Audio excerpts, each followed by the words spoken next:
Dihadirkan dalam ruang sidang Tipikor Palembang, kasus dugaan korupsi suap pengaturan suara pemilihan calon anggota legislatif Kota Prabu Muli tahun 2019.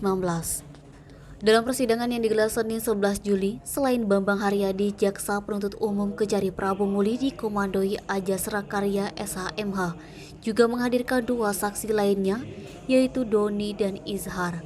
Di hadapan Majelis Hakim Tipikor Palembang diketuai Mangapul Manalu SHMH. Terungkap pemberian uang dari terdakwa EF Tanah Yuda sebesar 350 juta kepada terdakwa Andri Swantana untuk mencarikan suara menjelang pileg di Kota Prabu Muli tahun 2019.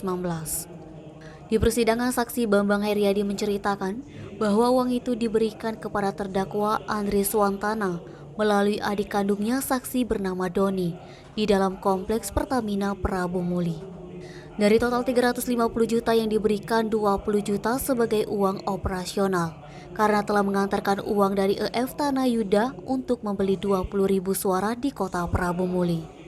Namun keterangan itu dibantah oleh terdakwa Andre Swantana yang dihadirkan secara online dari Rutan Kelas 2B Prabu Muli yang menetapkan bahwa uang 20 juta tersebut dipotong langsung oleh saksi Bambang Haryadi.